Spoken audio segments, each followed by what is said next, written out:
Salut. Alors nous c'est Ludovic et Jeanne de Nomad Pass. Si tu ne connais pas encore, on a monté un média sur le nomadisme digital et le travail en remote. Ce qu'on a fait dans le mail de lundi dernier, on t'avait expliqué qu'on allait tous les mercredis créer une vidéo pour répondre à un sujet, soit sur le nomadisme digital, soit sur le travail en remote. Donc, si tu n'es pas encore inscrit au mail du lundi, tu auras le lien dans la description. On t'invite fortement à nous rejoindre là-dessus. Sur YouTube, de quoi on va parler? On va parler principalement d'entrepreneuriat, de freelancing, de voyage, tout ce qui a trait de près ou de loin au nomadisme digital, au travail en remote. On va te proposer également des visites de coworking, des visites de co-living. On va aborder ce sujet, je pense, dans une vidéo dédiée. Et on va parler également de productivité. L'idée en fait c'est de te proposer un rendez-vous hebdomadaire, un peu comme une série, où on va te parler des deux sujets qui sont le travail en remote et le digital nomadisme. Du coup aujourd'hui la question du jour c'est de savoir qu'est-ce qu'un nomade digital. Donc d'abord on va aller voir la définition sur Wikipédia. Alors pour Wikipédia, un nomade digital c'est un type de personne qui utilise les technologies de télécommunication pour gagner leur vie et plus généralement mènent leur vie de façon nomade. Ces travailleurs travaillent souvent à distance à partir de pays étrangers, de cafés, de bibliothèques publiques, d'espaces de travail en commun. Nous, du coup, on trouve que cette définition elle est un peu floue. Elle a tendance un petit peu à mélanger nomade digital et travailleur remote. Donc on va te proposer une définition qui nous paraît plus claire pour nous. Un nomade digital, ça va être une personne qui va être capable de travailler et de voyager en même temps. Ça, c'est vraiment le nerf de la guerre, le voyage et le travail en même temps. Il va pouvoir être soit freelance, il va travailler pour ses clients à distance, il va pouvoir être entrepreneur. Là, c'est lui qui va gérer directement son activité depuis un pays ou une localité différente de ses équipes. Et le troisième point, qui est assez important et qu'on a souvent tendance à négliger, c'est qu'il peut être salarié. Et donc du coup, s'il est salarié, là, ça va être un travailleur remote. Pour remettre un petit peu la définition du travailleur remote, la notion de salariat est assez importante. Donc du coup, il va dépendre d'une entreprise. Il est salarié d'une entreprise et peut être dans un endroit où il le souhaite.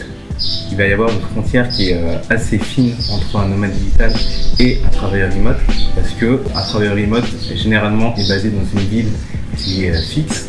Typiquement, l'entreprise est située à Paris et le travailleur est à Bordeaux. Ça, clairement, c'est un travailleur remote.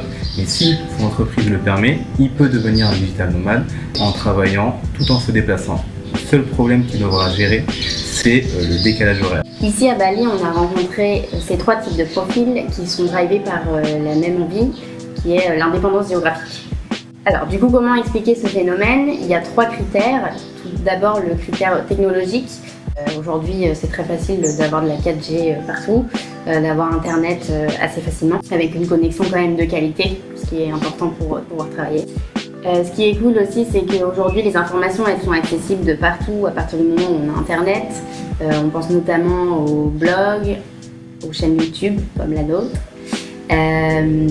au site Nomadlist qui va te permettre de connaître le niveau de vie d'un pays, la connexion si elle est bonne ou pas, le niveau de pollution, enfin plein de petites infos comme ça qui sont hyper importantes pour les digital nomades et pour les travailleurs en remote. Il va y avoir aussi un deuxième point qui est plus culturel, lié aux mentalités qui sont évidemment en train de changer. Beaucoup de personnes maintenant sont autorisées à faire du télétravail. Typiquement dans mon entreprise, avant on avait le droit de faire un jour par semaine en télétravail. On a également aussi un assouplissement de la loi. Maintenant, c'est beaucoup plus simple d'avoir un télétravail. Normalement, une entreprise n'a pas le droit de refuser un télétravail, elle doit vous donner un argument solide. La loi, du coup, est assez en faveur de ces nouvelles pratiques et de ces nouvelles façons de travailler. Et le dernier point qui nous semble le plus important, c'est le fait de se réapproprier sa vie perso et sa vie professionnelle. Donc quand on est en télétravail, on va déjà éviter de faire 45 minutes de trajet aller, 45 minutes de trajet retour. On va avoir plus de temps pour soi, plus de temps pour sa famille, plus de temps pour ses passions. Et surtout, il y a des études qui ont montré que les travailleurs en télétravail, en remote, étaient beaucoup plus productifs que les travailleurs qui allaient souvent au bureau du fait d'être dérangés. Donc connaît souvent ces interruptions qui sont assez incessantes quand on travaille dans un bureau, quand on travaille dans un open space. Le troisième point, ce sont ces nouveaux espaces qui accueillent ces travailleurs, avec notamment en premier du coup les espaces de coworking, sachant qu'à Bali il y en a une dizaine à peu près, avec Ubud qui est dans la ville d'Ubud, c'est un peu logique, qui a ouvert en 2013. C'est vrai ça. Et qui était le tout premier coworking de Bali. En deuxième, il y a les espaces de co-living qui vont te permettre d'avoir un service all inclusive où tu vas avoir du coup une chambre pour dormir et un espace pour travailler. Ce sera l'objet d'une vidéo dédiée sur notre chaîne YouTube. Et en troisième, ça va être les cafés. Nous ici à Bali, on a eu la chance d'essayer pas mal de cafés et de se rendre compte que c'est très différent de Paris, où en fait dans les cafés tu vas pouvoir juste commander un café ou autre chose et rester toute la journée sans te faire virer, donc tu peux y rester pour travailler, c'est quand même très agréable, du coup ça te coûte pas très cher. Donc du coup c'est pas vraiment un hasard si on a décidé de partir à Bali pour notre première destination, qui a un écosystème qui est assez riche avec ses coworking, ses co-living, mais aussi il y a une communauté de nomades et de travailleurs remote qui est assez forte, qu'on a pu rencontrer et qu'on va également rencontrer pour faire des interviews. On a été déjà à un meet-up dans un coworking qui s'appelle Dojo. Tu vois qu'il y a une grosse communauté et qui ont vraiment envie de faire avancer le mouvement, donc c'est pour ça qu'on en est resté à Bali pour notre première destination. Si tu as des questions, du coup, n'hésite pas à mettre un petit commentaire dans la vidéo. Si tu es nouveau aussi, que tu tombes par hasard sur cette chaîne, tu peux également regarder la première vidéo qu'on a lancée. Pour le lancement de notre média, tu vas un petit peu comprendre quels sont les enjeux et pourquoi on a décidé de lancer notre média. Donc tu vas avoir un lien qui va s'afficher quelque part en haut.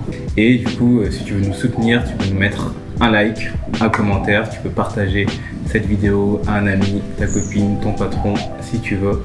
Et surtout, n'oublie pas d'activer la cloche des notifications, comme ça tu seras sûr de rater aucune de nos vidéos. On te dit à bientôt pour une nouvelle vidéo.